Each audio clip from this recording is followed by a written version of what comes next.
よいしょ。はい、どうも、孫さんチャンネル、孫さんです。ということで、今回はですね、この暑い真夏で自転車を楽しむときにおすすめの商品3つご紹介しようかなと思います。もう連日ね、36度、37度とか、もう普通に超えるようになってきて、何の対策もせずに遊びに行ったらね、もう自ら熱中症になりに行くようなものっていうような状態なので、まあ何か対策はしないといけないなと皆様それぞれされているかとは思うんですけれども、その中でもね、私が実際に使ってこれ良かったなっていうのをちょっと3つぐらいご紹介しようかなと思います。特に1つね、これ絶対っていうのがありますので、ご覧いただければ幸いです。では行きましょう。さあ1つ目ですが、1つ目はこちらですね、ひんやりシャツシャワーストロングというものになります。このクマのちょっと怒った表情が特徴的なものなんですけれども、これどういうものかっていうと、ミストみたいなのがこうシュッシュッと出まして、でこれを吹きかけたところ、この服が、食感冷感機能というようなものを、強制的に付与するというようなものになります。でこれですね、いろいろ私もシャツシャワー系の商品は試してきたんですけど、これがもう最強、これ一番良かったなって思います。もうかけたところが、こう肌に触れるとちょっとね、涼しいっていうよりは冷たってひんやりっていうよりは冷たって感じるぐらい、結構ねヒヤヒヤするんですよ。でこれパッケージが実は3種類ぐらいあって、でもう一つが白いパッケージでもっと可愛らしい表情の白熊さんみたいな表情をしてるやつ、これがどちらかというと涼しいレベルですね。でこれが真ん中のストロングっていうやつで、ひんやりヒヤッとするっていう感じです。でもう一つがなんかキラキラしたもっとパッケージのやつでマックスだったかな、ひんやりシャツシャワーマックスみたいなやつがあって、それはねもうひんやりとかヒヤッじゃなくてキンキンするんですよちょっと人によっては痛いって感じるぐらいものすごい、冷感機能があるやつで、この真ん中のストロングが私は一番いいと思うんですね。でこれ普通に生活する上で使ってもひんやりするんですけど、自転車を趣味にする上では抜群に相性が良くて、なんでかっていうと、これね普通に吹きかけて触れるところから風が当たるとよりひんやり感じるんですね。自転車でねサイクリングをしている時っていうのは絶対にこう風がねぶち当たってきますよね。普段だったら風が当たってくるとそれが空気抵抗っていうことで風は敵になるんですけれども、この真夏にこのシャツシャワーを吹きかけた後でサイクリングをしたら、普段邪魔になるはずの風が自分をね気持ちよくしてくれる最高の味方になるんですよね。すごいいいこと言った。もう締めましょう、まとめましょうこれ以上いい言葉この後絶対出てこないと思うそんなめちゃくちゃいい商品なんですけど、弱点というか注意点が2つあって、1つは、これ肌に直接吹きかけないでくださいというふうにメーカーさんがね書いています。肌に直接の方がなんか効果ありそうな気はするんですけど、結構効果が強いので、人によってはね肌、荒れちゃったりとかダメージになるかもしれないんですよね。そのぐらい結構効果が強いので、直接肌には絶対に吹きかけないでください。でもう一つが、これを使ったとしても一日中効果はないです。だいたい1時間から1時間半、長くて2時間ぐらいしか効果がなくて、2時間ぐらい経つとねもう何も感じないんですよ冷たさ何も感じなくなっちゃうんですね。なので、外に長く走りに行くときはこういう100均で売ってるような、なんていうんでしょう、スプレーボトルというの入ってたスプレーボトルみたいなのを買っておいて、で少し中にね容量を移しておいて、効果が切れたら吹きかけ直すっていう風にしていただければ、本当に一日中こんな暑い真夏でもひんやりとライドすることができると思うので、これも合わせてね100均なんかで購入していただいた方がいいのかなと思います。いやでもこれ本当にこれ吹きかけると夏のライド本当世界変わるので、これ最強だと思います。はい、では2つ目ですね。2つ目のおすすめの商品はこちらになります。パール泉さんのコールドシェイドっていう素材が使われているビブタイツと長袖のインナーになります。私も昔は夏のライドの時には半袖のインナーと膝上ぐらいのビブショーツで、露出している肌のところには日焼け止めを塗ってっていう風に夏走ってたんですけど、ちょっといろいろ考えたり試してみた結果、肌出さない方が結局暑くないんじゃないかっていう風にね、思うようになったんですよ。日焼け止めもね、基本的に塗らなくても済むので、極力肌出さない、もう肌出すのは顔とか指先だけぐらいにした方がいいんじゃないかなと思ったんですね。で、このパール泉さんのそのコールドシェードっていうのが使われている生地が、まあ、すごく良い。どういう効能があるかっていうと、コールドシェードっていうのが、ちょっと今、うろ覚えかもしれないんで申し訳ないんですけども、直射日光でこう、ね、太陽から熱が来る時の、その熱を、遮断するまでは言わないんですけど、だいぶ緩和して、このインナーの中の自分の体は少し涼しいというか、暑さが伝わってこないっていうような素材をこういうところに使われているんですね。で、それ他にも UV カット、日焼け止めの効果っていうのが結構レベル高いものが、優れたものが使われているので、もうこれ着ていりゃ、着てるところはもう基本的には日に焼けないというような感じです。で、汗の吸水とか速乾性がっていうのもすごく優れていて、抗菌防臭機能までついてるっていうのもね、何でもあり。最近の服って本当何でも高性能すぎるんですよね。パール泉さん以外のメーカーさんでも同じような、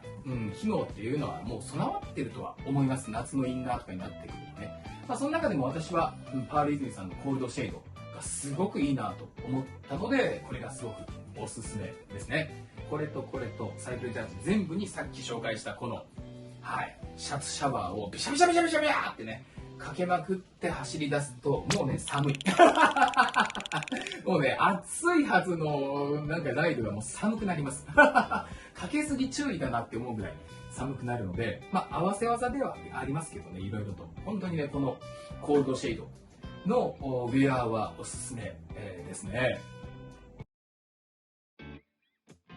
さあ、3つ目のおすすめ商品なんですが、これは暑い日に走ってるその最中に使うというよりは、終わってから事後のケアというような商品になるんですけれども、それが、よいしょ、こちらですね。ちょっと大きくそっちでは画像を出そうと思うんですが、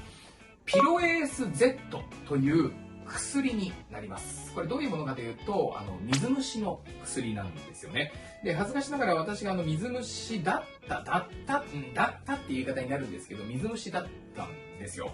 で、自転車っていうのは一度サイクリングで走り始めると、本当一日中ね、靴履いてずっと走ったりもするじゃないですか。お店入っても別に靴脱ぐわけじゃないし。そうなるとやっぱり足の中がね、靴の中すごい蒸れちゃって水虫になっちゃうってこともあると思うんですね。ならない人はね、水虫って全然ならなかったりするんですよね。あれなんででしょう。で、私は実はその自転車の趣味をする前に結構がっつりダンスをやっていたことがあって、もうそれで実は水虫になっちゃってたんですよね。一日中ダンスシューズ履いても踊り倒してましたから。で、直さないままなんとなくダラダラしてて、で、自転車始めた時に足がかゆいままこのペダリングをするっていうのがすごく嫌になって、かつ今後子供が生まれてくるっていうタイミングで、子供とお風呂絶対入ることになるから、これ水虫のままじゃまずいなと思ったんで、真剣に直しにかかったんですね。で、いろいろ試したり調べたりした結果、このピローエース Z 使ってみて、これはねすごかったです。本当に劇的に治りました。私両方とも結構ね、水虫ひどかったんですけど、使って1週間、過ぎたあたりかな、毎日使って1週間過ぎたあたりでびっくりするぐらい劇的に治ったんですよ。痒くも一切ないし、その肌もね、ただれたような感じのものが完全に綺麗に肌に戻ったので、これはすっごかったですね。で、このピロエース Z っていうのが、私が持っているのは軟膏タイプ、ワセリンみたいなちょっとネチャネチャしたタイプなんですけれども、この他にもっと液体っぽいタイプのものからもっとドライな感じのものまでいろいろあって、その水虫の症状をに合わせて選ぶべきなんですけれども、どれが自分に合ってるのか分かんないっていう場合は、まずこの軟膏タイプ、使っていただければ間違いないかなと思います。そこから症状に合わせてちょっと調整してね、ドライなタイプに買い替えようかなっていうのはありだと思うんですけど、これ抜群にいいですね。これはもう水虫の方はぜひ試してほしいし、水虫になりたくないなという方も事前に使っておくとものすごい殺菌効果が強いみたいなので、もう水虫にならない足っていうような状態を保てるみたいです。なので、ちょっとサイクリング始めて、そういうの気になるなとか、ずっとやってて実はちょっと水虫の症状が出始めてるとか出ちゃってるっていう方はぜひこれを試していただければなと思います。はい、3つのおすすめ商品ですね、ご紹介をさせていただいたんですけれども、ちょっとおまけでもう一つだけお話ししようかなと思います。私の場合はもうね、ビブタイツもここまであるようなビブタイツとここまであるような長袖で肌は出さないように、外を走ってるんですが、中にはねやっぱりウェアの関係とかもあって半袖のものじゃないとか、半袖のものがいいとか、ビブショーツここまでのやつがやっぱいいんだっていう方も中にはいらっしゃると思います。そういう方の場合も男性女性とも絶対に必要なのが日焼け止めになりますね。私たちが子供の頃みたいに、太陽光っていうのが優しいわけじゃないんですよね。今の時代は本当に紫外線がどぎつくなっていって、もうやけど皮膚がんの元になるようなレベルで、紫外線が強いので、日焼け止めを塗らなくていいってことはもうないんですよね。もうそういう世界になっちゃったので、ぜひ塗ってほしいんですが、その中でもおすすめの日焼け止めっていうのがアリ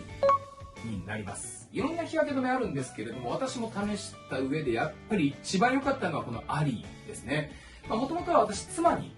おすすめしてもらったんですよ。これ何がいいかっていうのはすごいポイントを短くね簡単に平たくお話しするんですが、一つは肌に優しい、めちゃくちゃ優しいです。はい、私の妻がものすごく肌が弱い子で、普通に売られてるような市販のね化粧水とかをもし顔にでも塗ったもんなら真っ赤になっちゃったり、肌がちょっとただれちゃったりするような本当に肌弱い子なんですよ。そんなうちの妻がバンバン塗っても肌荒れ一切しないっていうね、ものすごく肌に優しい成分で作られているので、本当に安心して使えます。で、日焼け止め効果どのぐらいあるのかっていうと、このアリーっていう商品の謳い文句が絶対焼かないアリーなんですよ。めちゃくちゃ強いです。本当に肌ガンガンに焼けません。ガンガンに焼けないって言い方おかしいですけど全くゼロかっていうとゼロではないと私は思います。ただ、そんな完璧なものって世の中にはないと思うので、ただ他のやっぱりものと比べてみた結果、アリーの焼けなさはちょっと群抜いてる。本当に焼けない。で、2度塗りが必要じゃないぐらい1回塗ったらパチッと決まって、汗でも流れないし布ずれでも取れないっていうぐらいいいものなんですけど、ここはあんま信用しないでください。信用っていう言い方おかしいか。サイクリストの方は一般で普通にお出かけするのとはわけが違うんですよね。一日中走ってる時にとんでもない汗の量ととんでもない動きをねずっとするので、一度塗っただけで絶対大丈夫っていう風にはサイクリストの方は思わない方がいいんですけど、本当に1回塗ったら完結っていうぐらいには済むと思います。他にもいいとこいっぱいあるんですが、このぐらいで、めちゃめちゃ長くなっちゃってねなので日焼け止めを使うんだっていうパターン、長袖長いタイツっていう長々コンビでやらないよっていう方は絶対的おすすめ日焼け止めはアリです。弱点としては高いちょっと高いですけどね、2000円ぐらいするかな。でもどれにしようかって迷ったりとか、中途半端で効果が薄いやつを使うぐらいだったら、自分の体のケア、自分を守るという上でアリーは絶対的におすすめです。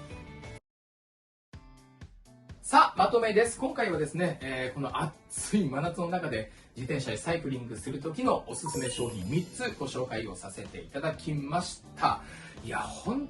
当にね、連日ちょっと異常じゃないかってぐらい暑くて、もう走りに行きたいのはすごく自分でもあるし分かるんだけど、自分の身の安全を考えた時に、今日はめっちゃ晴れててすごくいいんだけどやめとこうっていうような判断、そういう計りをね、自分の中で作っておかないといけないなと思うんですよね。行くか行かないかみたいなね。行かないっていう勇気もすごく大事な、そんな気候というか時代に世界はなっているんだなというふうに思います。それでも、絶対に走りに行くぞであったり、イベントであったりとかレース、これは行きたいっていう場合は、私が今回お勧めさせていただいた商品も含めて、暑さ対策とか熱射病、熱中症とかそういうのの対策をもうバッチバチにやった上で、私自身もね、今年の夏も楽しんでいければなというふうには思っております。皆様もこういう暑さ対策いいですよというのがあれば、ぜひコメントなんかで教えていただければなと思います。ということで、今回はこれくらいかな。以上、それではまたお会いしましょう。バイバイ。